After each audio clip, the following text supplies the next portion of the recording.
ఆమోదం ఇస్తే మేము దానికి కావలసిన ఫండింగ్ ఇస్తామని చెప్పచ్చు కదా. తెలంగాణలో కూడా బీజేపీకి రాజకీయ ప్రయోజనాలు ఉన్నాయి, నేను అంగీకరిస్తాను. సో కానీ దానికి సొల్యూషన్ ఏంటి?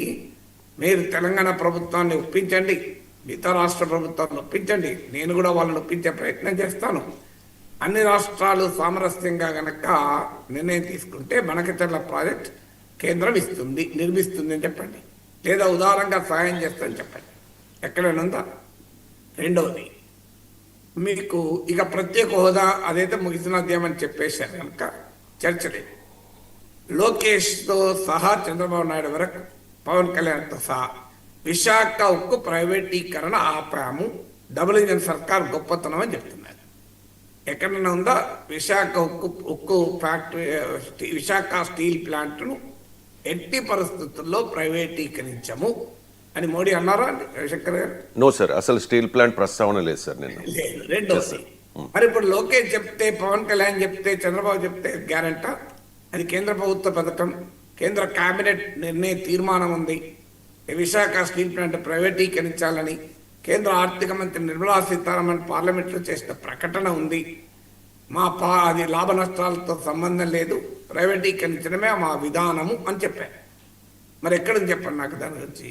మీరు చంద్రబాబు నాయుడు, పవన్ కళ్యాణ్, లోకేష్ చెప్తుంటే నాలాంటి వాళ్ళు ప్రశ్నిస్తున్నారు, ప్రతిపక్షాలు ప్రశ్నిస్తున్నాయి. వాళ్ళందరూ నోరు మూయించవచ్చు కదా. ఒక్క మాట మోడీతో చెప్పిస్తే వాళ్ళందరూ నోరు మూస్తారు కదా.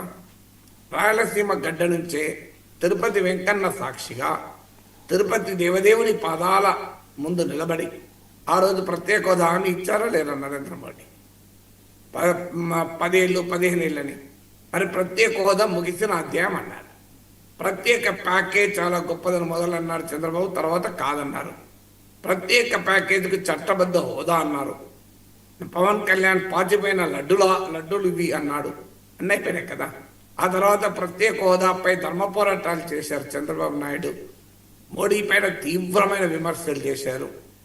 బీజేపీ వ్యతిరేక పక్షాలతో కలిశారు. కర్ణాటకలో కుమారస్వామి ప్రమాణ స్వీకారానికి చంద్రబాబు వెళ్ళింది. ఇప్పటికీ ఫోటోలు గూగుల్ ఇమేజెస్లో దొరుకుతాయి, వెతకండి, చూడండి. రాహుల్ గాంధీ, సోనియా గాంధీలతో చంద్రబాబు సాన్నిహిత్యం మనకు. మరి ధర్మ పోరాటాలు ఏమైనా?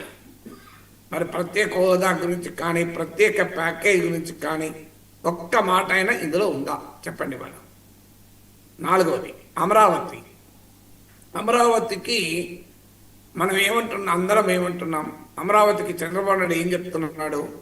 1,00,000 కోట్లు ఖర్చు అవుతుంది అంటున్నాడు. విభజిత రాష్ట్రం, సీమాంధ్ర ప్రజల అభీష్టానికి భిన్నంగా కాంగ్రెస్ బీజేపీలు కలిసి రాష్ట్రాన్ని విడగొట్టాయి. మరి అమరావతి రాజధాని నిర్మాణం బాధ్యత కాదా? చంద్రబాబు నాయుడే చెప్తున్నాడు కదా అమరావతి గేమ్ చేంజర్ అవుతుంది అని. ఎందుకు? అమరావతికి శంకుస్థాపన చేసింది కూడా నరేంద్ర మోడీయే కదా. మరి అమరావతికి ఒక 50,000 కోట్లు 5 ఏళ్ల పాటు మేము ఇస్తున్నాం, ఒక 10,000 కోట్లు ఎవ్రీ ఇయర్ అని ఆమె ఇచ్చారా రవిశంకర్ గారు? చెప్పండి మీరే. ప్రస్తావన లేదు సార్, మీరు రేస్ చేసిన అంశాల మీద ప్రస్తావన లేదు.